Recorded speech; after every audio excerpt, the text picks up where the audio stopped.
The numbers were wrong, and Callum Reese knew it, and knowing it was the only thing that kept him alive. He typed them anyway. He had been typing them for what felt like 14 months, though time moved strangely here, pooling and thinning like water, finding its own level, accumulating in certain hours and draining out of others, until the days had a quality less like progression and more like repetition, the same day polished smooth by use. The office around him was precise in the way that only constructed things can be. Too clean, too consistent, the hum of the overhead lights, never varying by a single hertz. The coffee in the break room, always fresh, always the same temperature, the same slight bitterness at the back of the tongue. He had measured it once, pressing his thumb to his wrist, to count his pulse against the flicker of the fluorescent strips. They ran at 60 cycles per second. Human infrastructure ran at 50 or 60, depending on the country. This place had picked 60 and never wavered. Not once in 14 months. He pressed enter. The cursor blinked. Another string of 12 digits vanished into the system, routed through whatever false architecture the shadows had built, to receive them, to parse them, to trust them. They were wrong. Every single one. He had been ensuring that from the start. His name here was AJ. He did not know who had chosen it. He suspected it was plucked from his own memory. Some half-buried nickname from a school corridor, a sports field, a moment so small he hadn't cataloged it consciously, but the shadows had found it anyway, rooting through him like hands in a coat pocket. They were thorough that way, thorough and patient, and, in the end, not quite thorough enough. AJ, I need those figures before the 3 o'clock. Daniel leaned over the partition wall, the same bland, pleasant expression he wore every day, the expression of a man designed to not be noticed. In the early weeks, Reese had tried to engage him, had asked him questions that didn't fit the simulation script. What's outside? What year is it? What happened to the moon? And Daniel had blinked pleasantly and said, the figures before 3 o'clock. AJ, the simulation didn't argue. It redirected. It was more sophisticated than he'd expected from the shadows. More sophisticated and, he had come to understand, more desperate. They needed the numbers badly. That desperation was useful to him. Desperate things make mistakes. He pulled up the next requisition file and began entering a sequence. The sequence would, if fed into a genuine navigational grid, deposit a shadow fleet element, approximately 11 light minutes outside the Kepler cluster. Empty space, wrong approach vector, 36 hours of correct burn to reach anything worth targeting. He had built the errors carefully, artfully, the way a forger builds a painting, working from the inside out, making each brushstroke look like mastery. He had been Earth Fleet Navigation Division before the Garan Corridor. He knew jump math the way other men knew their mother's voice. The shadows had captured him precisely because of that.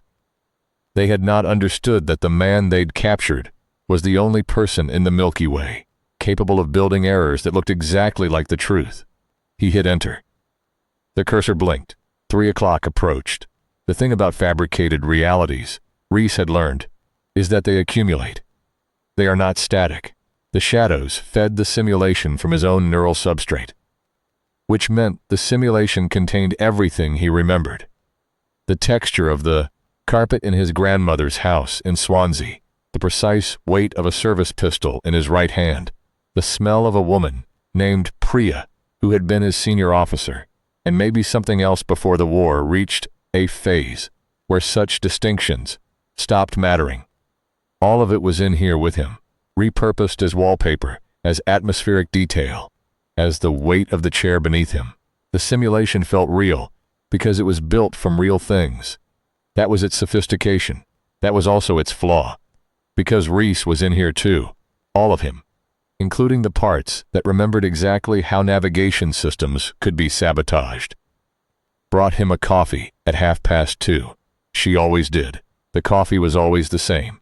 He thanked her, and she smiled and turned back to her desk, and he sat for a moment with the mug between his hands and watched the steam curl up toward the lights. In the early months, he had watched the steam carefully, looking for anomalies. A curl that went the wrong way, a density that didn't match the ambient temperature, some small betrayal of physics that would confirm what he already knew. The steam never betrayed anything. It was perfect steam from a perfect mug in a perfect temperature-controlled room. The shadows understood thermodynamics well enough to fake coffee vapor. He had given them credit for it then. He no longer needed to. There was a crack in the ceiling above his monitor. There had never been a crack in the ceiling before. He did not look at it directly. He had learned not to do things directly here. The simulation monitored attention, he believed, the way a nervous system monitors pain. Reactively, looking for spikes, he kept his gaze on the screen and let the crack exist at the edge of his vision. It was small, a hairline fracture maybe 30 centimeters long, running diagonal from the join between two ceiling panels. Structural imperfection. The simulation did not do structural imperfections. It was too carefully maintained for that, too obsessively consistent. He had spent his first month cataloging its consistency, the way a prisoner catalogs the guard rotation, looking for patterns, looking for gaps. The consistency had been total, until now. Someone was in here with him. He typed his next string of numbers slowly, buying time, the way he always did when he needed to think, without the thinking being visible. He had developed a whole vocabulary of visible calm over 14 months. The slightly slack jaw, the occasional mutter of calculation, the very convincing impression of a man, grinding through routine data entry, who was bored and slightly tired, and carrying no thoughts of consequence, behind his unremarkable face. He had no idea if it was convincing to something that did not have a face, that perceived him through electromagnetic resonance and neural pressure readings. But it seemed to be working. He was still alive. The crack in the ceiling lengthened by 2 centimeters while he watched his screen. He typed a wrong number. Then he stood, stretched in the way he always stretched at 3:20, arms above the head, a rotation of the neck, 3 slow breaths, the routine of a sedentary man who had forgotten that bodies had once done more than sit. Said something to Daniel about the Mercer account, carried his coffee to the window. Outside was a Nairobi street. It had been Nairobi from the beginning, his choice of city, or the shadow's interpretation of his neural record of the city, which he'd visited once for 6 days in 2031 for a conference on deep space, navigation systems. He remembered standing on a hotel balcony, looking down at Kenyatta Avenue, and thinking that from a certain height, everything looked manageable. The simulation had kept that exact angle, the exact light, the exact quality of mid-afternoon, sun on concrete, that was somehow both exhausting and beautiful. He stood at the window and did not look at the crack, and said quietly, so that only the air immediately in front of him might hear, "You have about 9 minutes before the overseer runs its calibration sweep. Whatever you're doing, do it faster." A pause. The hum of the office, the tap of keys. 12. A woman's voice close behind him, low, like someone reading numbers off a gauge. "I have 12 minutes. I'm Voss. I know you're not real. I'm real enough. I'm patched in through a subharmonic bleed in the simulation's lower architecture. Took us 4 months to find the gap. We have 11 minutes 40 now." He looked at the window, at his own reflection in the glass, and passed it at the Nairobi street. What's the mission? Not extraction. He processed that. He'd been waiting for extraction for a long time, not with desperation. He'd burned through desperation in the first month and found something more durable on the other side of it, but with a kind of background expectation, the way a sailor expects landfall on a voyage he knows is finite. He found, now that it was not coming, that he felt something closer to relief than disappointment. Extraction would have meant leaving. Leaving would have meant stopping, and the numbers were not finished yet. Then what? We need you to receive a memory. He turned, slowly and naturally, the way a man turns when he thinks someone has said his name from across the room. Not a snap of the head, a casual rotation. She was standing by his desk. He had never seen her before, but she looked right here, in a way that nothing else in this room looked right. Slightly, too sharp at the edges, slightly too present, the way a real thing looks when placed next to replica things. Her hair was cropped close to her skull, and she had gray eyes that moved, that tracked, that actually saw him, rather than processing the concept of him. She was wearing clothes that didn't fit the simulation's business park aesthetic, something practical, dark, fastened with closures that didn't button or zip but compressed, the kind of fastening that worked in 0G, where nothing could be loose.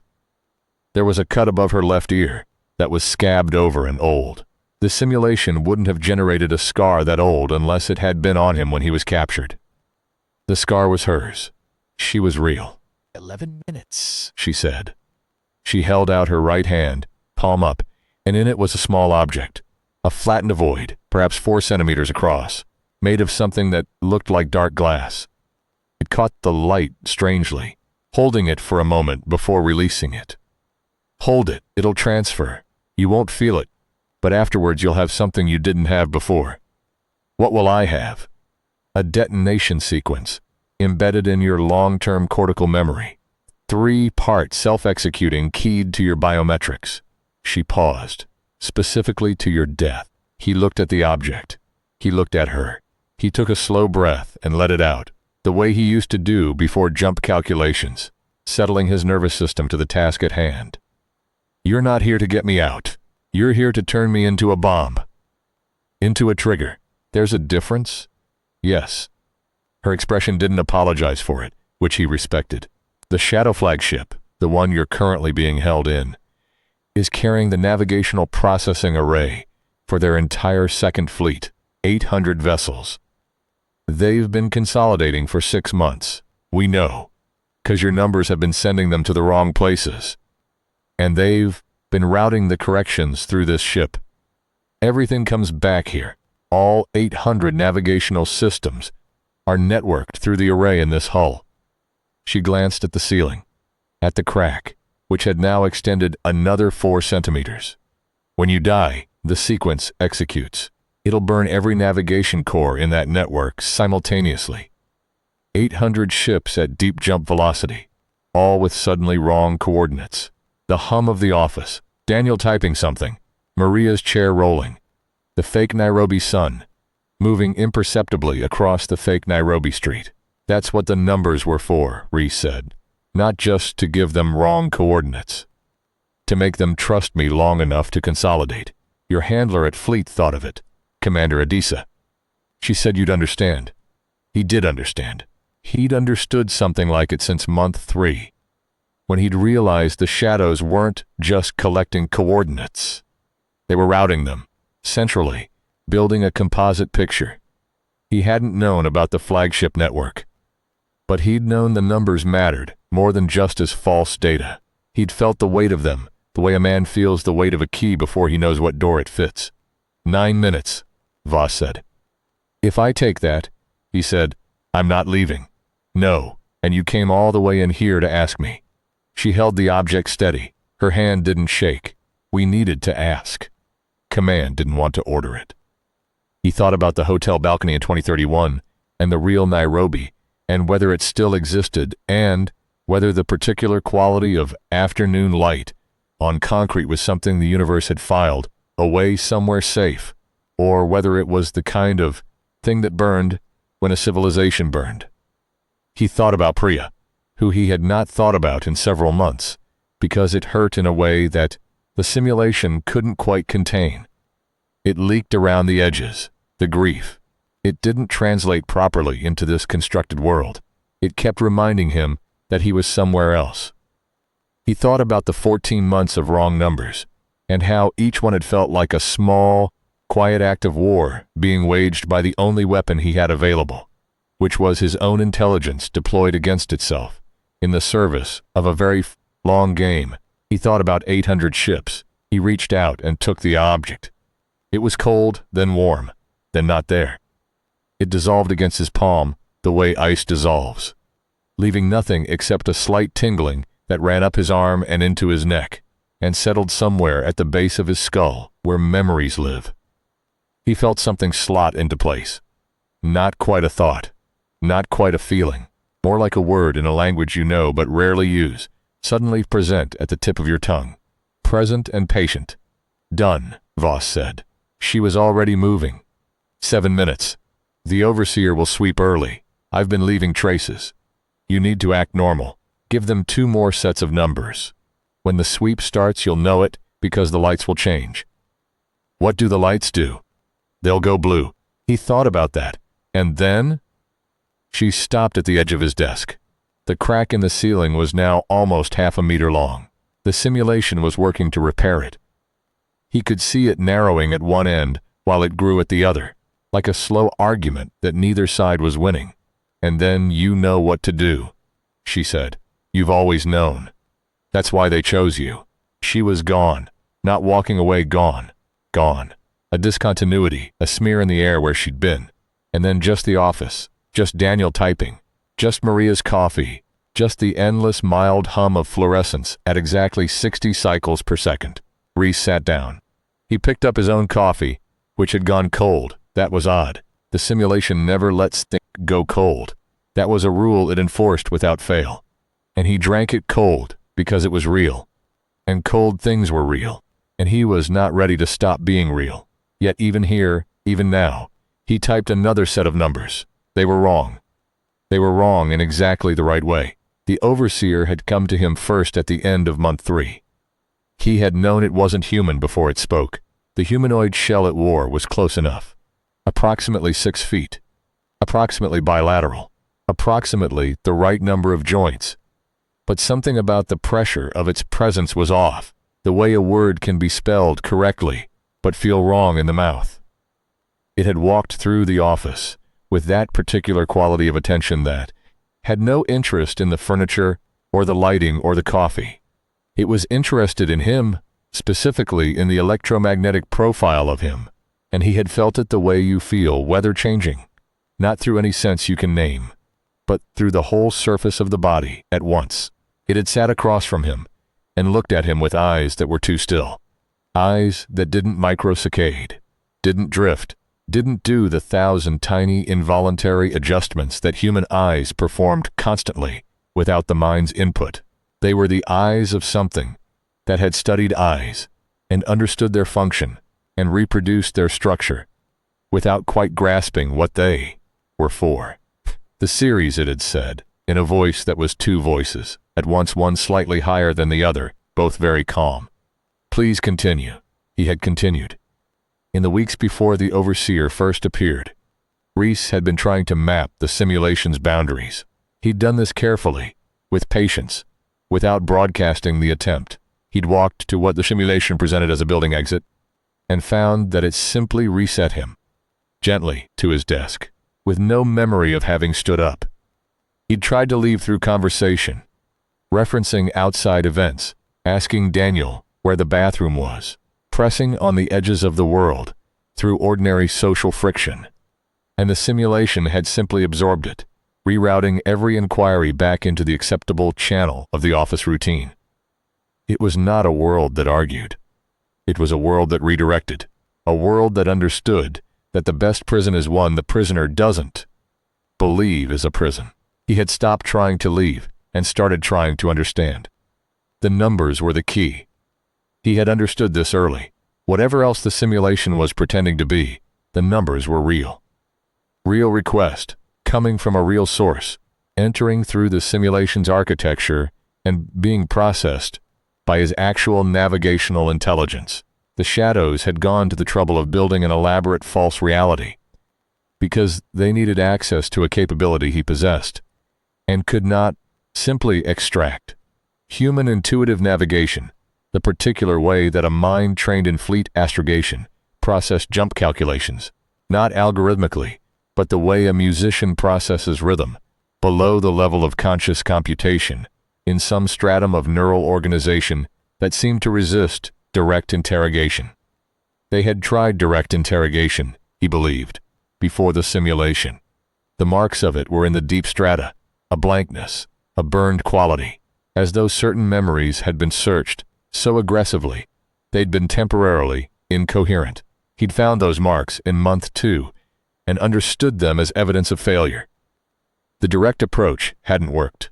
They'd built the simulation instead. They couldn't take it from him. They had to ask for it.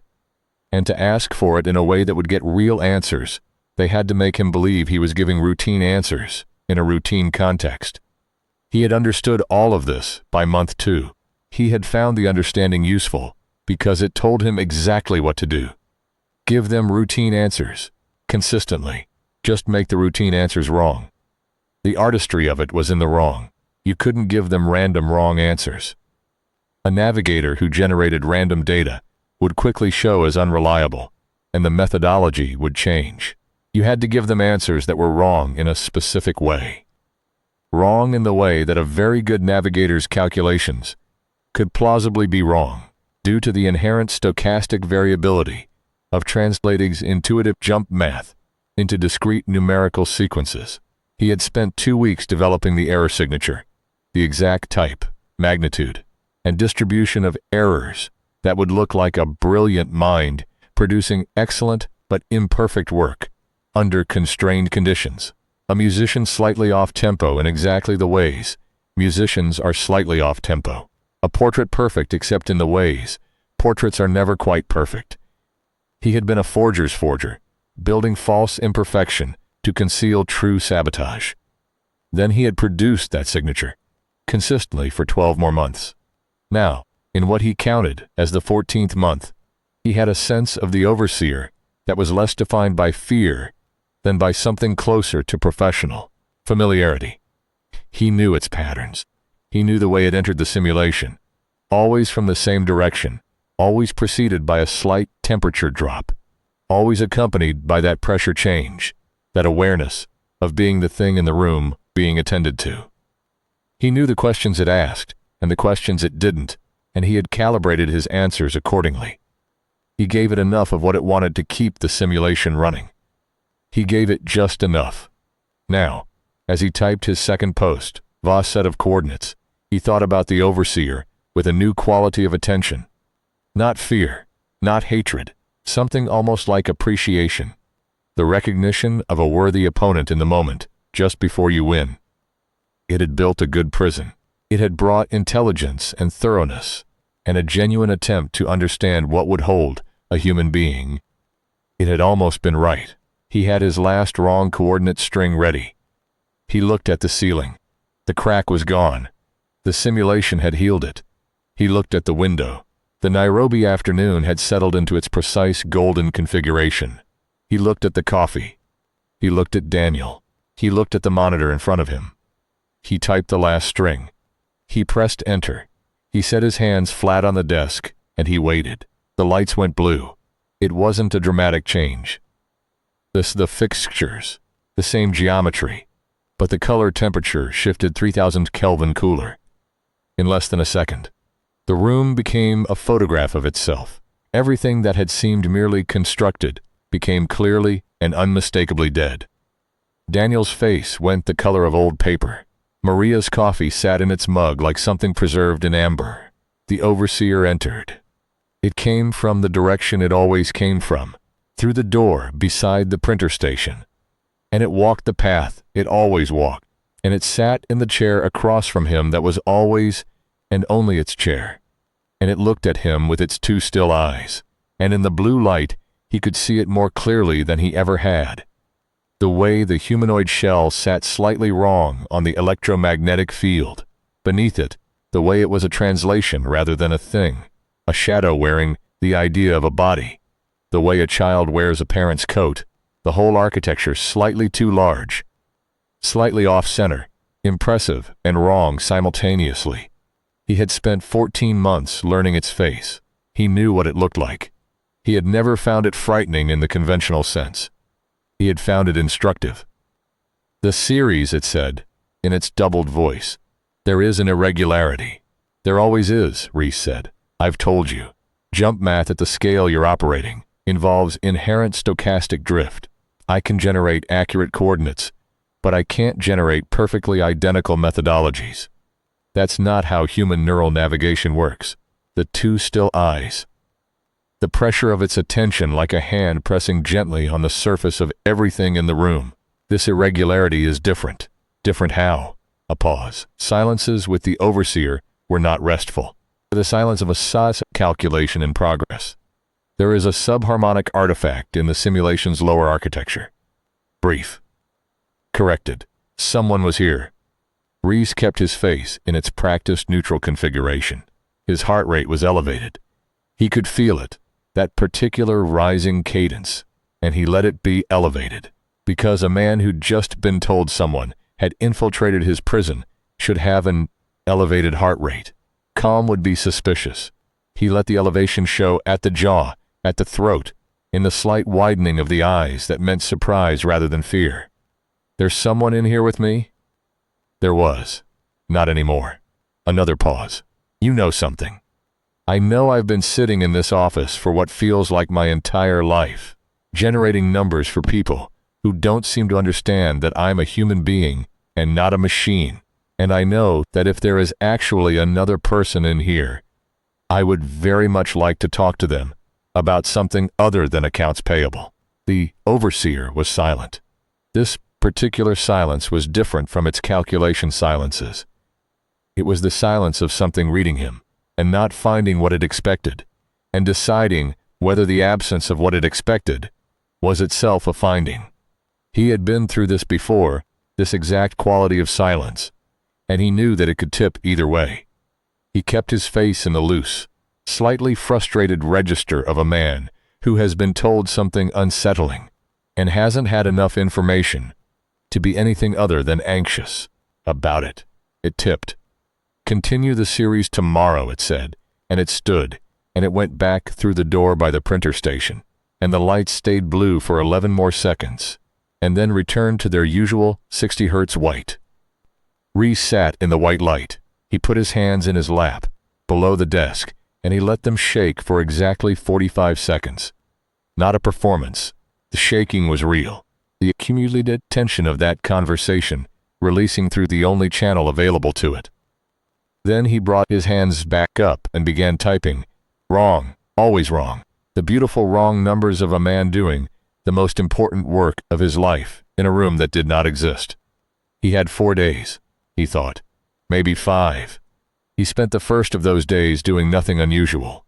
This was important. The overseer would be watching for behavioral change, and behavioral change in the immediate aftermath of the breach would confirm its suspicions in ways that behavioral continuity would soften. He typed his numbers. He drank his coffee. He had his 3:20 stretch and his look out the Nairobi window. He exchanged 17 words with Daniel about a file he didn't need, and 6 words with Maria about the coffee machine. He ate lunch. The simulation always generated a sandwich at 12:15. Always slightly too much mustard. Always the same brand of crisps. And he ate it with the same slightly distracted efficiency with which he always ate it, scrolling through requisition forms with one hand, while the other mechanically carried food to his mouth. He was thinking about the detonation sequence. Not actively. He couldn't afford active thought here. Not about this. Not while the overseer was running enhanced monitoring. But the thing Voss had planted in was not an active thought. It was a presence, the way certain memories are a presence, not requiring attention, not demanding anything, just there, at the base of the skull, the way a key sits in a pocket. You don't think about it. You just know it's there. He had come to think of it less as something foreign and more as something that had always been there. And he'd simply not noticed it before Voss arrived. It fit that naturally. It felt that inevitable. He thought about Priya on the second day. He had been controlling his emotional register carefully for over a year, keeping it in a narrow band that the simulation could absorb without generating anomalies. Strong emotion left traces. He believed this, though he had no way to confirm it. Traces that the overseer might read as evidence of something other than resignation. So he had kept himself in the mild middle range. Professional, slightly worn, the way a man gets when a job goes on too long. And he has stopped being angry about it, and has not yet figured out how to stop. But on the second day, sitting at his desk with the fluorescence humming and Daniel typing, and the Nairobi afternoon doing its precise unchanging thing, he let himself think about Priya. He thought about the quality of her attention when she listened to someone. The way she didn't watch the speaker's face but watched a point slightly above and to the left. Processing. Actually processing, not performing the act of listening. He thought about her hands. He thought about a specific evening aboard the fleet carrier, ESV Mombasa, 6 months before the Giran corridor, when they had been sitting in the navigation bay after a long shift. And she had said, without preamble, without any of the conversational scaffolding that usually preceded such statements, "If something happens to me in this next phase, I want you to know that you are the most capable person I've served with." He had said, in the way that people say things when they don't know what to do with what they've just been given. "Nothing is going to happen to you." And she had looked at him with that point above and to the left focus and said, "That's not what I said. I said I wanted you to know it." She had been sending the Mombasa toward the Giran corridor the next morning. She had known what it would cost. She had sent him through it anyway, because she knew what the alternative was. What would pour through the corridor if the holding failed? How many cities on how many worlds would cease to exist? She had made the calculation fully, with full knowledge of the weight, and she had made it with her eyes open and her hands steady, and a reserve of something left over to give to the person she was sending through it. He thought about that on the second day, and let himself feel the weight of it, and let the simulation absorb the weight imperfectly, the edges not quite lining up. A slight distortion at the periphery of the room. That was the simulation's version of grief, leaking out of a man who had been containing it for 14 months and had decided today to let a little of it go. The detonation sequence sat warm at the base of his skull, patient as the rest of him, he thought. She planned this, the whole architecture of it. She planned for the possibility that I would be taken. She arranged for someone to go in after me, not to retrieve me, but to arm me. She knew what I would decide when the moment came. She knew because she is Adisa and she has known every sailor she has ever commanded, down to the specific weight of what each one of them could carry. He typed his numbers. Wrong, wrong, beautifully wrong. In the signature he had spent 2 weeks designing and 12 months performing. On the third day, the overseer came early, not to his desk, to the break room, where he was standing with his mid-morning coffee, looking at the window that showed the service alley behind the building. The alley was the only part of the simulation that felt uncurated, random, like something the shadows had generated from a general urban template and never specifically examined. There was a dumpster in it, built from his general dural concept of what a service alley contained, rather than from any specific memory. He'd stood here before and tried to make the dumpster specific, to remember a real dumpster in a real alley, in a real city, and the simulation had done something uncomfortable, a micro-stutter of maybe a quarter second, where reality and fabrication had tried to occupy the same space and had briefly, visibly struggled. He had cataloged that stutter. He had cataloged everything. The overseer stood in the break room doorway. Blue light, the doubled voice, both pitches flat. "You have not provided the required series this morning." I was getting coffee. He lifted the mug. "You are 2 series behind schedule. I'll catch up. The batch you're expecting involves jump calculations around a stellar mass I haven't fully modeled yet. Rushing it will give you bad data." The 2 still eyes. The subharmonic breach. It was intentional. Someone entered this simulation deliberately. Through an architectural gap, they spent considerable time and resource locating. The overseer tilted its head, a movement the humanoid shell performed as though it had been programmed to indicate contemplation, had reviewed footage of humans contemplating and extracted the key signifier. This was a rescue attempt. Reese drank his coffee. It was the same temperature it always was. Was it successful? "You are still here." Then apparently not. "What was transferred to you?" The break room was very quiet. The coffee machine, which usually maintained a low peripheral burble, had gone silent. "If someone came in here and transferred something to me," Reese said carefully, "I would know about it, wouldn't I? I would have new information. I'd be behaving differently." He let the overseer look at him. He looked back, steadily, the way an innocent man holds a gaze, not rigidly, just naturally, with the slight tiredness of a man who has been asked this kind of question before and knows how it ends. I don't feel any different. I don't have anything I didn't have before. Whoever came in here, if someone came in here, they failed. I'm sorry if that's not useful. The silence of calculation. The two still eyes running over him the way a scanner runs. Not looking at him, looking through him, reading the electromagnetic frequency of his neural activity, reading the signature of his biochemistry. He held the detonation sequence in the same part of his mind, where he held his grandmother's carpet and Priya's voice, and the weight of a service, pistol and the smell of the navigation bay on the Mombasa after a long shift. He held it like a memory. He held it like something ordinary, something that had always been there. Not in his working memory, not in his professional knowledge, not in the executive architecture of his mind that the shadows had been reading for 14 months. In the deep stratum, the old stratum, the place where things are stored that don't need to be retrieved, because they were never going to be lost. The place where a child stores the smell of their grandmother's house and the weight of their mother's hand. And those things stay there, unchanged, for the rest of a life. The shadows had been reading him for over a year. They had never found that stratum. For all their sophistication, they had not understood that the deepest parts of a human being are not the parts that do things. They are the parts that remember why. Continue the series tomorrow, the overseer said. It left. Reese stood in the break room and looked at the service alley and the generic, unremembered dumpster, and he finished his coffee and went back to his desk and typed his numbers. And they were wrong, and they would always be wrong until the day when he would decide to make them right.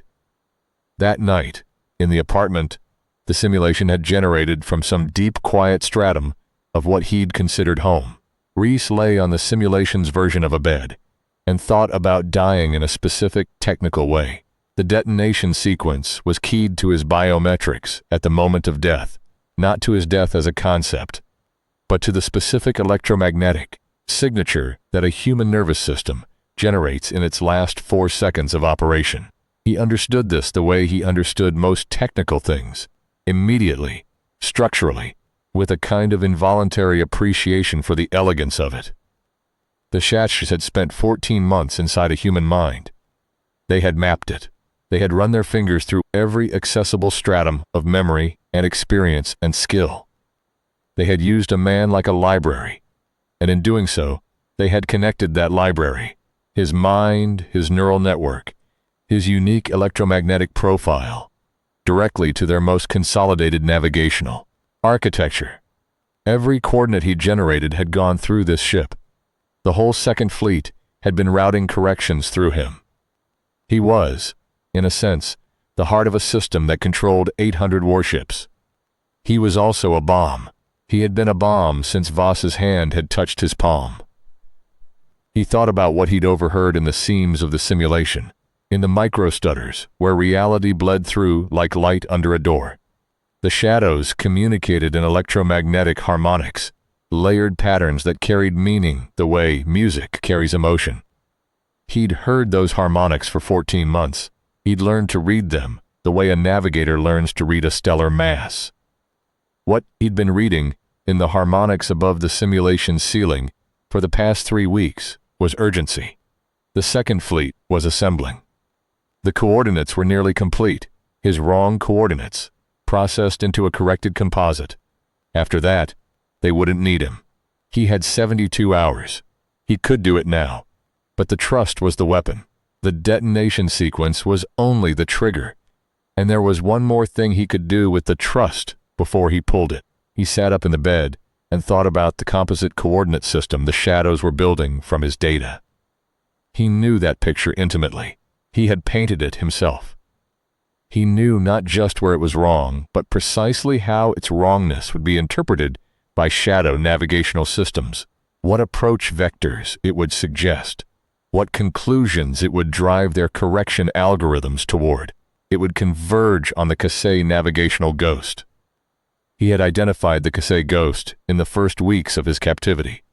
a natural phenomenon, a region where a rare alignment of stellar mass and dark matter density mimicked the gravitational signature of a major colony cluster. From outside, to a navigational system running on alien architecture, it would look exactly like a populated hub. It was not. It was a void with a mask, a beautiful, natural, million-year-old navigational decoy that the universe had created without any intention of doing so, one of those accidents of physics that turned out, from the right angle, to look exactly like something that mattered. And on the far side of the ghost, past the deceptive gravitational signature, lay a gravitational shear zone of such density that jump velocity transit was not survivable. He would give them one truth, one precisely calibrated, perfectly aimed truth, one true coordinate set that confirmed the composite's convergence toward the ghost, delivered in a form their algorithms would trust, because it came from the navigator they'd spent 14 months learning to read. And then he would give them the thing Voss had planted in him. And then it would be finished. He had one move left. He had not always been this patient. The man who had boarded the ESV Mombasa at Ganymede Station 6 years ago had been described in his personnel file as an exceptional navigator with a tendency toward calculated risk. His commanding officer at the time, a fleet captain named Osi, who had the kind of face that smiled only when it meant to, had written in his annual review, "Reese thinks 3 moves ahead in navigational terms, and 1 move ahead everywhere else. This is a combination that produces brilliance and occasionally produces trouble. Recommend for advancement with supervision." Osi had not survived the first shadow contact. Reese had filed the review away, alongside everything else. He was slowly learning not to visit too often. 6 years. The war had taken everything that 6 years could hold and compressed it into something denser and stranger than time was supposed to be. He had been to 73 star systems. He had run navigational support for 41 combat operations and 19 extraction missions, and 1 mission, classified at the deepest level he had clearance for. That was entered in fleet records simply as Survey 7, and that he had not thought about since it concluded, because thinking about it required thinking about Commander Ye, who had led it, and Commander Ye was a loss of a particular kind, the kind where the person's absence occupied the exact shape of the person, a perfect negative space that reminded you precisely of what was missing every time you moved through the spaces where they had been. He had been good at the war, in the specific and limited way that a navigator is good at a war. He had known where things were, and where they were going, and what the relationship between those two facts implied for where to be and when. Navigation was, at its heart, a discipline of relationships. The relationship between a mass and the space around it, between a vessel's momentum and its destination, between the known and the knowable, and the deliberately unknown, that you left in certain coordinates, on purpose, as insurance. He had understood this from the beginning. He had understood it in a way that Osi had been right to call exceptional, the kind of understanding that was not acquired but recognized, the way you recognize a language you were born speaking. The shadows had recognized it too. He had been taken at the Giran corridor 3 months after Priya had pointed the Mombasa at it and held the line. The corridor was the kind of engagement that generated its own mythology afterward, the way certain engagements do, the kind where the odds were sufficient that the people who survived them spent years wondering why, and the people who didn't survive them became the reason why, which is a distinction that loses its meaning over time, but never quite disappears.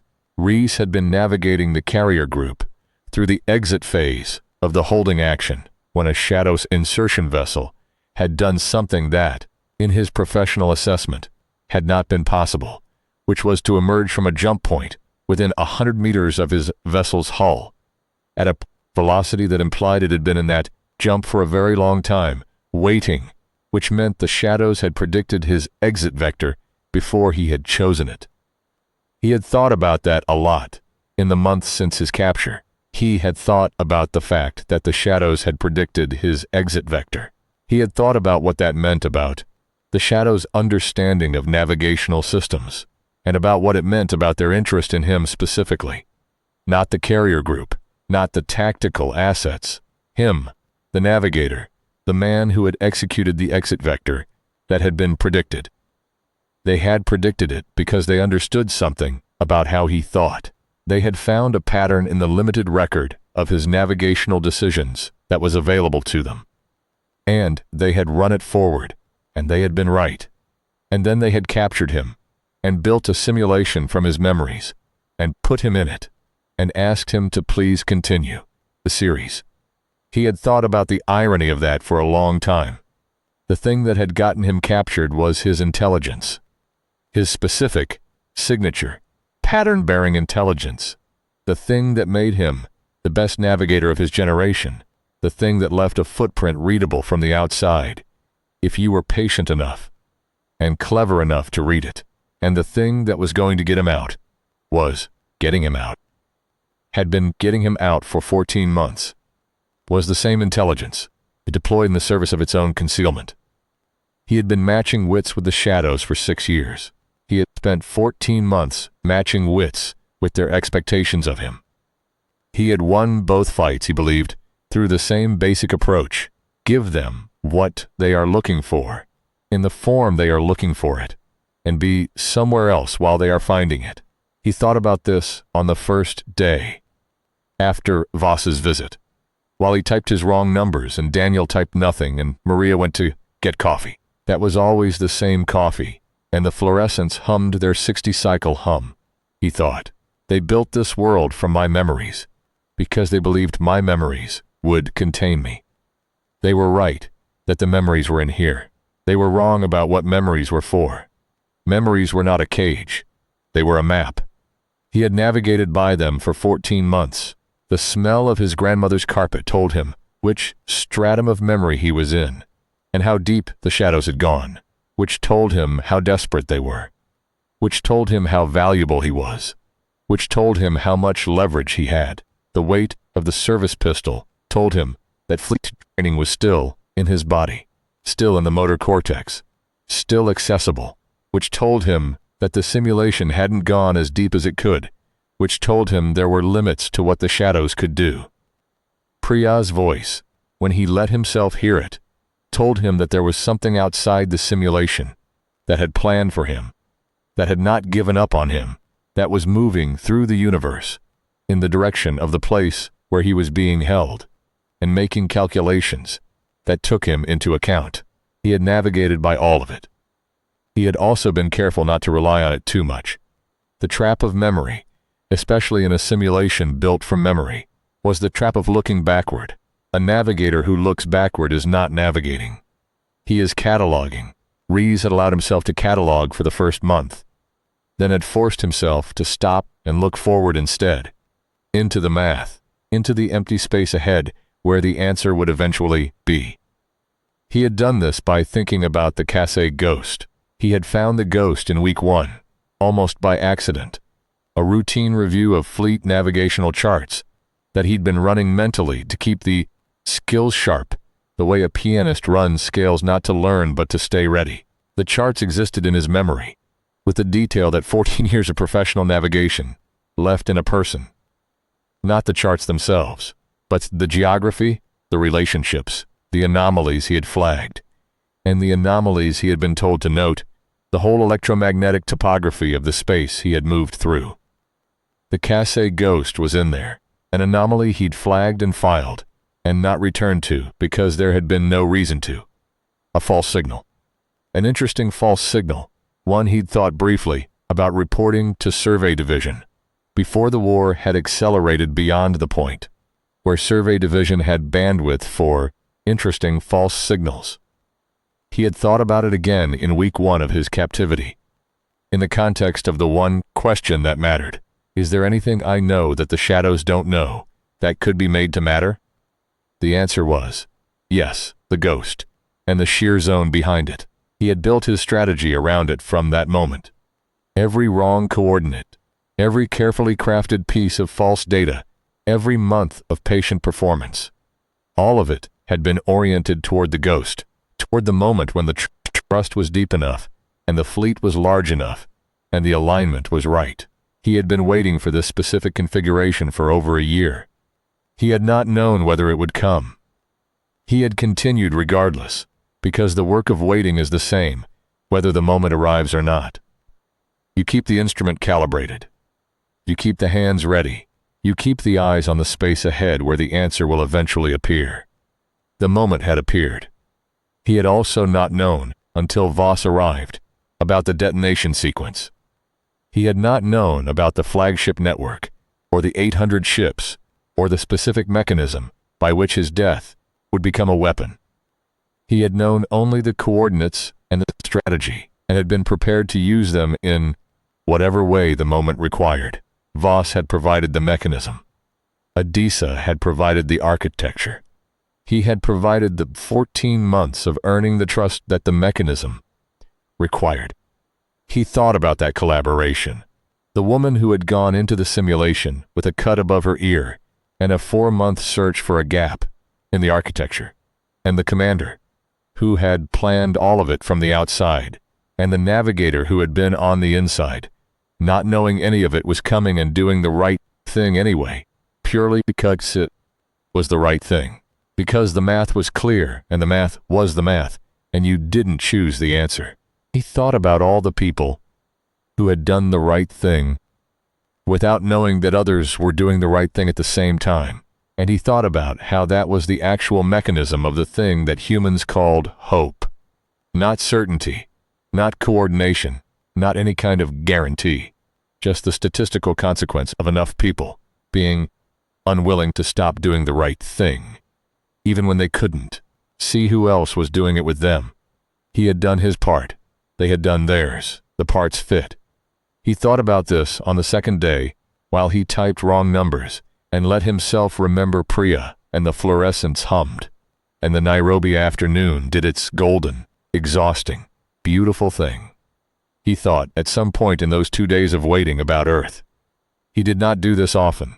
Earth was the kind of subject that required careful management in a simulation built from memory, too much attention to it, and the simulation would pull up everything, the grief and the specificity, the particular way the war had marked the planet's surface, and the particular way humans had responded to that marking, which was to continue, to keep cities, to keep growing things in the ground, to refuse, in the specific and obstinate way that was apparently a defining characteristic of the species, to let the marking be the last word. He thought about a field in Wales, which was in his memory from a childhood visit to his grandmother's house, a field that sloped down toward a river and was used in autumn for some purpose involving sheep that he had never entirely understood. He had sat in that field once, age 8 or 9, while his grandmother went about whatever it was. Grandmothers went about in fields, and he had looked up at the sky and thought about how far up was. Not the atmospheric ceiling, further, the space up, the deep up, the up that did not end. He had thought about what was up there and whether it knew he was looking at it. He had not expected the answer to be, yes, and it wants your navigational calculations. He thought about the field with a quality of attention that was not nostalgia and was not grief, but was something closer to orientation. The way a ship's navigator uses a known fixed point, not to go there, but to confirm where they are relative to it. The field existed. He was here. Those two facts implied a relationship that could be measured, and measuring it told him exactly where he stood. He stood, as it turned out, in the right place. He stood in the exact position that allowed the one move he had left, and he had been navigating toward that position for 14 months. And the navigation was almost complete. The last 48 hours of waiting had a quality that the previous 14 months had not. They were fully intentional. He had spent 14 months in a kind of active suspension, doing what needed to be done, while waiting for something that he did not know would come. Now it had come, and he knew what it was, and the waiting had a different quality. Not suspended but aimed, like a trajectory that has been calculated, and is now running, arrow straight, toward the point where the calculation delivers its answer. He typed his numbers on those last 2 days, with a clarity he hadn't felt before. Not hurry, not tension, clarity. The quality of a thing that is doing exactly what it is supposed to be doing, at exactly the right moment, in exactly the right way. He typed wrong numbers because wrong numbers were what the moment required. He drank his coffee because coffee was what the moment required. He looked at the Nairobi window and let himself see the light on the concrete, because looking at the light was what the moment required. And when the moment required something different, he was ready. On the fourth day, Reese walked into the office at 8 in the morning and sat at his desk and began typing. And what he typed was not wrong. He typed the approach coordinates to the Casey Ghost with perfect accuracy. He formatted them with the same architecture he'd used for 14 months of wrong numbers, so they would look identical in structure and style to everything he'd given them before. He typed them at his usual speed, his usual rhythm, his usual small pauses and recalibrations. He was a man doing his job. He was, for the first time in 14 months, telling the truth. He pressed enter. He looked at the Nairobi window. The afternoon was there, exactly as it always was. He looked at it for a long time, long enough to be certain he had looked at it, long enough to carry the looking with him into whatever came next. He thought about Voss, somewhere outside all of this, far away from a flagship that was about to have a navigational catastrophe. He hoped she'd gotten clear. She had seemed like someone who was very good at getting clear. The kind of person who enters impossible situations with a cut above her ear that was already healing, already filed under costs already paid. He thought about Commander Adisa, who had known him well enough to know that what he needed was not a rescue, but a mission, who had planned a weapon that only worked if the weapon understood what it was for, who had built the whole architecture of the plan around one assumption, that when the moment came, he would make the right call. He reached for his coffee. The lights went blue before he could lift it. Not the gradual coolness of the overseer's calibration sweep, the blue of a system alarm, deeper and more total, the kind of blue that has no warmth anywhere in it. Every surface in the office became a version of itself, in cold light. Daniel's hands on his keyboard looked sculptural. Maria froze between his desk and the break room. The coffee extended, her face blank. The overseer entered fast. Its electromagnetic pressure preceded it like a bow wave. It didn't sit. It stood at the far side of the desk, and it looked at him. And for the first time in 14 months, the two still eyes changed. Something moved behind them. The closest human equivalent was recognition. The expression of something that has finally found what it was looking for, and found it too late. The series, it said. Both pitches elevated, urgent. What have you done? I gave you the coordinates you asked for. These coordinates. A flutter in the doubled voice. We are running verification. It'll show exactly what I entered, Reese said.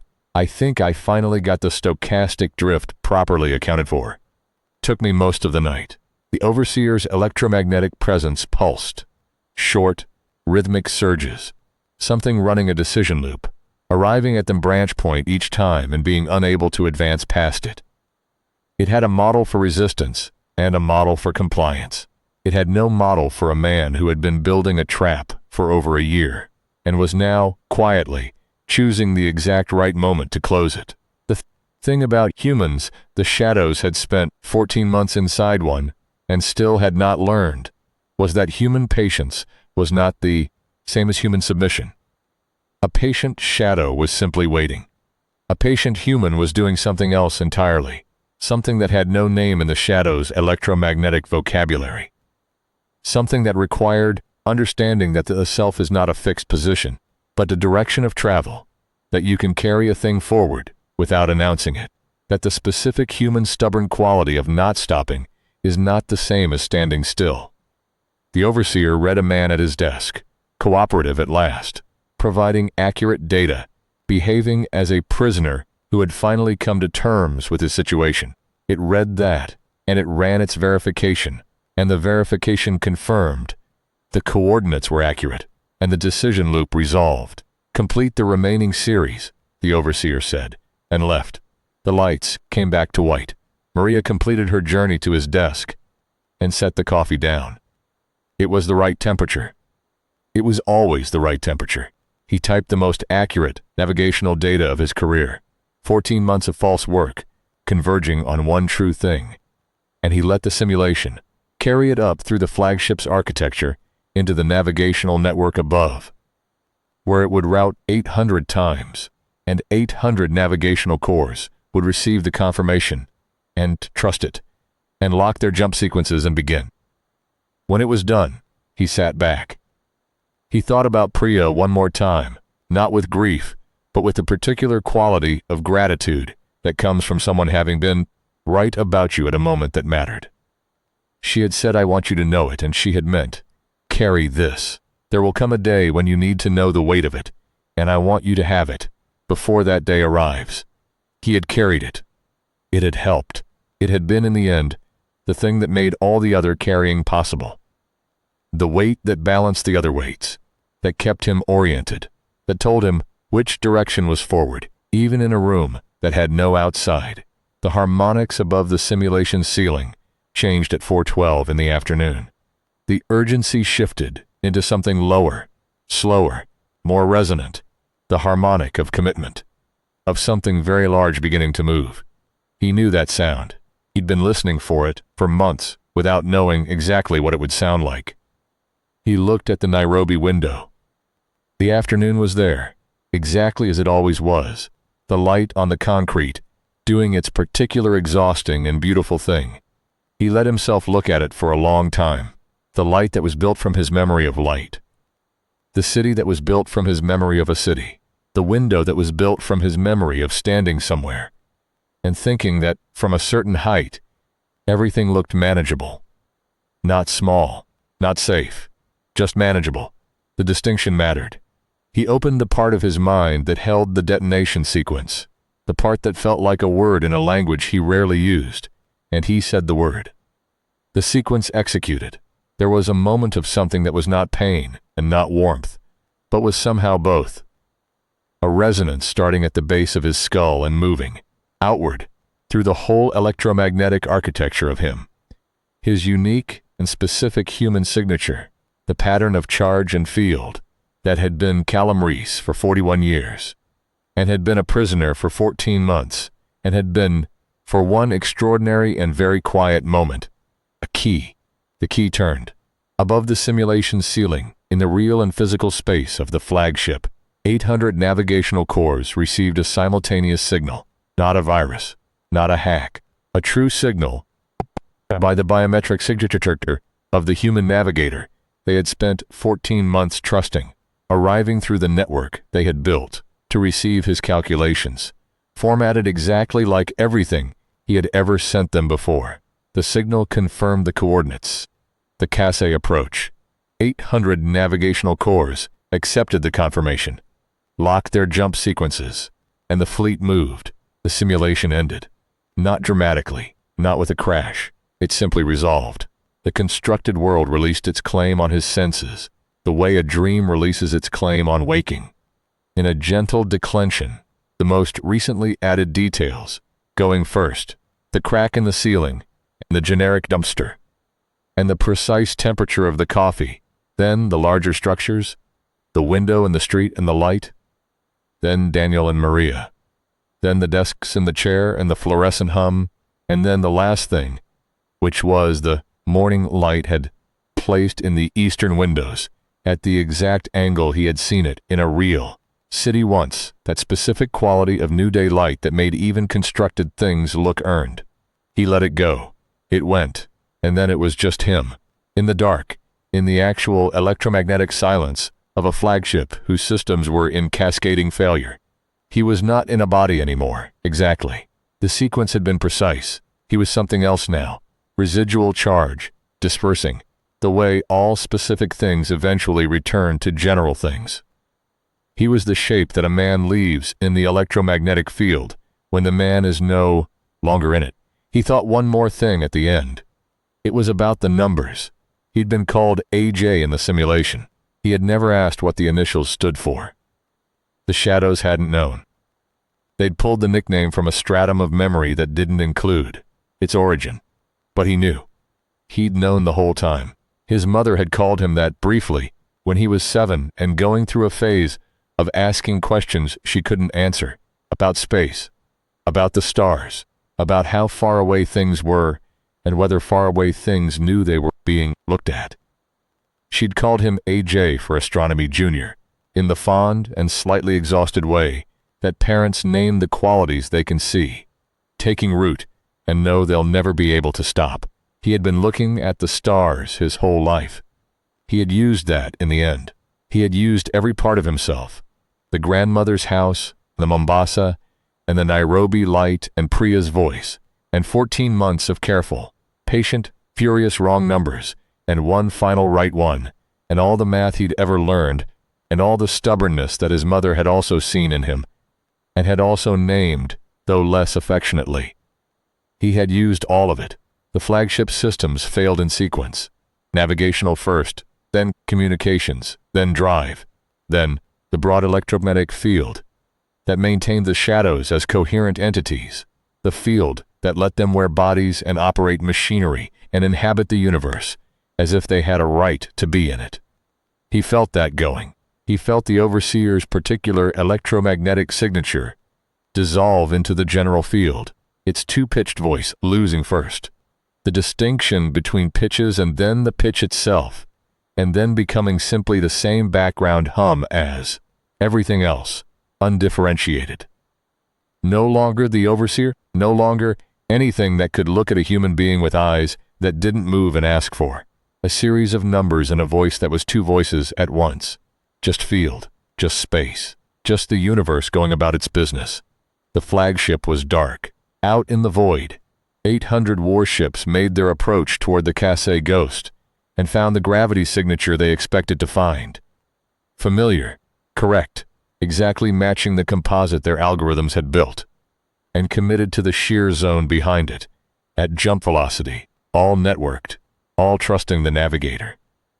The universe dealt with them in the ancient, impersonal way. It deals with things that have miscalculated, finally and completely, without ceremony, without drama, simply as a function of physics being what physics is. And far away, in the direction of a star that could be seen from a hotel balcony in a real city, where real afternoon light still fell on real concrete, a fleet of human ships was already moving. They moved toward the ghost zone and past it, and into the space beyond where nothing was, where nothing had been, where the absence of an enemy was, as complete and deliberate and beautiful as the answer to a very long equation written by a man who had known from the beginning exactly where it was going to come out. Far from the flagship, on a converted freighter, running dark through the edge of the Cathay approach corridor, Voss was counting seconds. She had a good position for it, strapped into the navigation harness, surrounded by instrumentation that had once been civilian and had been modified over several years of running operations. She wasn't supposed to be running into something that the original manufacturer would not have recognized and probably would not have approved. The harness was the original manufacturer's. It was the one thing she hadn't modified. There was something to be said for strapping systems. She had been counting since she left the simulation. She counted because there was nothing else to do, and because counting was better than thinking, and because the alternative to counting was imagining what was happening inside the flagship, which was a category of imagination she had learned across several operations of this type to avoid. You went in, you did the work, you came out, you counted seconds. When the count reached the threshold, you found out whether it had worked. And either way, you proceeded. The count had reached 743 when the Cathay Ghost's gravitational signature registered on her equipment. Not the ghost itself, which was not the kind of thing that pinged on civilian instrumentation, but the effect of the ghost on the local electromagnetic gradient, the slight distortion that her equipment, carefully calibrated by someone who understood what to look for, could distinguish from the baseline noise. The fleet had entered the approach corridor. She noted the time, she noted the count. She allowed herself briefly the thought that there was a man inside that flagship who had spent 14 months getting them to this point, and that she had been inside that flagship for 11 minutes and 52 seconds and had not had time to say thank you, or I'm sorry, or anything else that the situation seemed to call for, and that this was the nature of operations of this type. She counted. The gravitational signature shifted at count 912. A sharp discontinuity, a spike followed by a rapid return to baseline that her equipment interpreted as a large mass displacement event at significant velocity. She had been briefed on what that would look like. It looked like this. She noted the time. She noted the count. She allowed herself the thought, carefully contained, that 800 was a very large number, and that the work of 14 months and the work of the 4 months before, that spent finding the gap in the simulation's architecture, and the work of however many months before that Commander Adisa had spent planning all of it, had produced an outcome that could be described with a number. 801. If you counted the flagship. She began the transmission sequence, encoding her status report in the compressed format that Fleet Intelligence used for sensitive communications, appending the timestamp and the count and the gravitational signature data. The transmission would reach Adisa in 14 minutes. By then the Mombasa would already know, because the Mombasa had its own sensors, and Adisa was not the kind of commander who needed to receive a status report to understand what the sensor data meant. Vost sent the transmission and sat in her harness and looked at the Kasei Ghost's gravitational signature on her equipment, which was already returning to its normal false colony cluster reading, already settling back into the patient mimicry that had made it useful, already waiting for the next thing that might need it. The universe had built the Ghost without knowing it would be useful. The universe was, in her experience, full of things like that. Things that existed without knowing they would become significant, that waited in their particular configuration for the specific moment when a person who understood what they were looking at would see them and understand what they were for. She had found the gap in the simulation's architecture because she had been looking for it. He had found the Ghost because he had been looking for everything, cataloging it all, filing it all, refusing to let anything go to waste. That was the thing about the man she had spent 11 minutes and 52 seconds with. He had not needed rescuing. He had needed arming. She unstrapped from the harness and went to make something that passed on this particular ship for coffee. The navigation equipment continued to run behind her, reading the gradient, reading the approach corridor, reading the space where 800 ships were no longer. The Kasei Ghost read as a colony cluster, patient and false, and exactly as useful as it had always been, waiting for the next person who understood what they were looking at. The ESV Mombasa was in that fleet. Commander Adisa was on its bridge. She would review the results of the Kasei operation in the first hour after arrival, and she would read the signal record, and she would see the biometric signature that had initiated the final confirmation. The electromagnetic fingerprint of the most capable person she had ever served with, still recognizable in the instant of its dissolution, still precise, still doing exactly what it had been designed to do. She would sit at the navigation console for a long time. The console that had once been his, the console from which, in a different life, on a different ship, in a different phase of the same long war, he had looked out at the stars and calculated routes, and found every time, with the particular mixture of intelligence and stubbornness and something else that she had no name for, the way through. She would look at the coordinate strings in the signal record. Wrong, wrong, wrong, 14 months of beautiful wrong, and then one truth. One single, perfectly aimed, devastating truth, delivered with the same hand that had delivered all the wrong answers, indistinguishable in form from everything that came before it, different only in what it pointed toward. She would think about a junior navigator in a conference room, in the first year of the war, who had looked at the projected Shadow Fleet movements and said, without drama, without performance, with the practical directness of someone reading math off a page, they're expecting us to run. They've built everything around that assumption. That's the error in their model. And she had looked at him and thought, this one understands. This one has the specific human quality of not flinching from a calculation just because the answer is costly. She had been right. She had known it since the corridor, and she had been right. And the rightness of it was not a comfort in any simple sense, but it was a weight she could carry. And she had always been good at carrying weight. She would give the order to proceed, because that was what he would have done, because that was what you did when the math was done. And the answer was the answer. You wrote it down. You moved on. You carried it into whatever came next, and you kept going. The way humans keep going. The way they have always kept going, not because they don't feel the weight of what it costs, but because they have never once, in all their stubborn, costly, exhausting history, been willing to let the cost be the last word. The Mombasa jumped toward the next phase of the war. The stars were still there. They always were. They always would be. His mother had called him AJ, because he kept asking where the faraway things were, and whether they knew they were being looked at. The faraway things did not know. The universe was indifferent to the direction of attention. The stars burned without awareness of who was burning toward them, or burning for them, or burning in the long, patient service of ensuring that the things between them remained navigable, remained worth navigating, remained a space in which something called humanity continued to do what it had always done, which was to find the way through.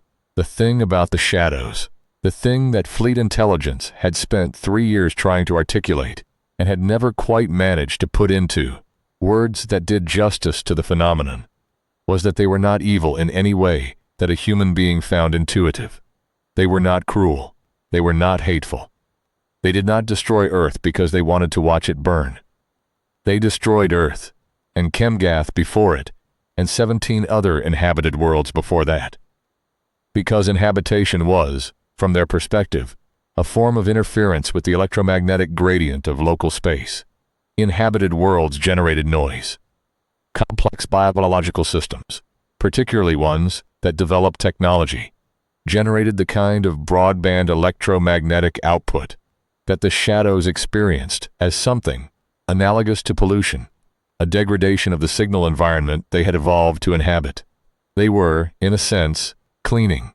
Reese had come to understand this in month 5, when the harmonics above the simulation's ceiling had carried something that he'd eventually parsed, as there was no precise human word for it, a kind of satisfied tidiness, a sorting. The shadows were sorting. They were putting the galaxy in order, the way you put a room in order, removing the things that didn't belong, reducing the clutter of consciousness to something manageable. The problem, from the shadows' perspective, was that humanity turned out to be unusual clutter. Humanity had the particular property of certain kinds of chaos. It was self-organizing. You cleared it, and it reformed. You reformed and cleared it again, and it reformed faster, with more specificity, with a better idea of what had done the clearing. The shadows had been adjusting their approach for decades. They had grown, if the harmonics were anything to go by, progressively more puzzled. They had captured Reese because his navigational abilities were genuinely useful to them. The specific capacity he had for intuitive jump calculation produced results that their own systems could not replicate, for reasons he suspected had to do with the way human intuitive mathematics operated in parallel with subconscious pattern recognition, accessing information that algorithmic systems had to derive step by step. But they had also captured him, he believed, because they were studying him. He was to them a specimen of the self-organizing chaos. They wanted to understand how he worked. They wanted to understand what it was about this particular variety of consciousness that kept reorganizing itself around its own destruction. He had been happy to be studied. The study required the simulation. The simulation required his compliance. His compliance required his trust. His trust required their patience. Their patience gave him 14 months. 14 months was enough. He thought about the shadows on those last 2 days, not with hatred. He had examined hatred carefully in month 4 and found it insufficient. For his purposes, too consuming, too prone to generating the kind of behavioral signatures that the simulation would flag, but with something closer to professional respect and genuine pity. They had been very good at this. They had understood enough about human consciousness to build a world that held him. They had understood enough about human intelligence to want it. They had understood enough about human patience to give him time. They had not understood enough about human stubbornness to realize that the time was being used. That was the gap. That was the specific, irreducible gap between what they understood about humans and what was actually true about humans. The gap that had cost them 14 months of misplaced trust and 800 ships and a flagship, and eventually the war. The gap was this. They understood that humans were capable. They did not understand that humans were capable on purpose. Capability without purpose is a tool. Capability with purpose is a weapon. The shadows had captured a tool and built their whole strategy around it, and had not noticed, for 14 months, that the tool had been a weapon from the moment they picked it up. Reese had been a weapon from the moment he understood what was happening. He had not chosen to be a weapon in any dramatic sense. He had not made a speech to himself, had not drawn a line in some internal sand, had not experienced a transformative moment of defiance. He had simply looked at the situation and done the math, and the math had said, this is the configuration, this is the leverage, this is what the leverage is good for, this is what needs to happen. And then he had proceeded. That was what humans did. They looked at the situation, they did the math, they proceeded. The shadows had built the simulation to prevent the proceeding. They had not understood that they had built it from the tools of the proceeding. He understood all of this, and had understood it for a long time, and understanding it had not changed the approach. The approach had always been the same. Do the work, do it well, do it consistently. Wait for the moment when doing it well means doing something different from what you've been doing. And when that moment comes, do that instead. Do it without announcement. Do it without drama. Do it the way you've been doing everything else, in the register of the ordinary, in the tone of a man who is simply doing his job. Do it like a navigator. He had done it like a navigator. On the last night, lying in the bed that the simulation had built from his neural concept of a bed, in the apartment that the simulation had built from his neural concept of coming home, Reese let himself be still in a differentness from the stillness he had maintained for 14 months. The previous stillness had been managed, a performance of calm over a substrate of very focused activity. This stillness was actual. The work was done, or as done as it needed to be before the final step. There was nothing left to manage. There was only the waiting for the moment, and the moment would announce itself clearly. He knew that now, knew it with the certainty that came from 14 months of learning to read the harmonics above the ceiling. He lay in the bed and let himself be present in the simulation in a way he hadn't permitted before. He felt the weight of the mattress, which was his memory of what a mattress weighed. He felt the texture of the blanket, which was his memory of a specific blanket from a specific time, a time before the war, before the corridor, before the Mombasa and Priya, and the whole accumulated weight of 6 years of exceptional navigation in the service of a species that was being tidied away by beings who found it inconvenient. He let all of that be present, not to wallow in it. He had no interest in wallowing, had never had patience for it, but to acknowledge it, to let it be real. It was real, all of it. The war and the losses and the 14 months and the cold coffee and the wrong numbers and the one right number and the detonation sequence at the base of his skull and the key that it was. All real. Real in the way that only things that cost something can be real. Real with the specific density of things that were not chosen for their ease. He had not chosen any of it for its ease. He had chosen it because the math said it was necessary. The math had been correct. He had followed the math, as he had always followed the math, as he had been following the math. Since he was a child, sitting in a field in Wales, looking up at the deep up, and thinking about what was up there. What was up there had turned out to be navigable. It had turned out to be dangerous and strange and full of things that found humanity inconvenient. It had also turned out to be, with sufficient patience and sufficient stubbornness and sufficient precision, winnable. He had won. He lay still and let the simulation exist around him. This world, built from his memories, that had never been anything other than a stage for the work he was doing, and he thought it was a good stage. They built it well. They gave me everything I needed to do what I needed to do. They gave me a desk and a monitor and a system that processed my inputs and trusted them. They gave me 14 months. They gave me the time to do the math. He had done the math. He closed his eyes in the simulation, not because he was tired. He was not tired in any sense that applied here. He closed them because it was the right gesture, the right way to end the night. A navigator, at the end of a journey, checks the coordinates one last time, confirms the bearing, and rests, not because the resting is required, because the resting is the acknowledgement that the work is done. The work was done. He had given them their one truth. He had confirmed the approach to the Casse Ghost with every gram of his considerable skill. He had embedded the confirmation in the navigational network that ran through 800 ships. He had done it in the exact format they expected, at the exact time they needed it, in the exact register of a man who had finally, after 14 months of imperfect work, gotten the stochastic drift properly accounted for. They would trust it. They had trusted everything for 14 months. They would trust this, and then the fleet would move, and the ghost would accept them into its false gravitational embrace, and the shear zone would do what shear zones do, and 800 ships would learn, in the last fraction of a second available to their systems, that the universe did not make exceptions for confident conclusions based on insufficient understanding. He lay in the simulation's version of his bed, and he was, for the first time in 14 months, at rest. Not peaceful, exactly.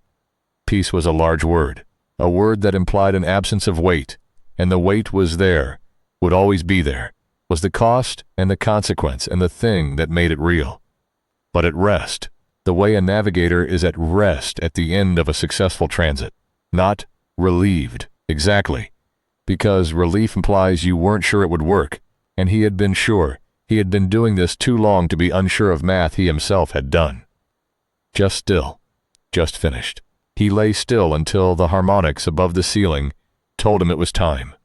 And then he was ready, and it was time, and he opened the part of his mind that held the sequence, and said the word, and was the key, and turned. He had found the way through. That was enough. That was in the end everything.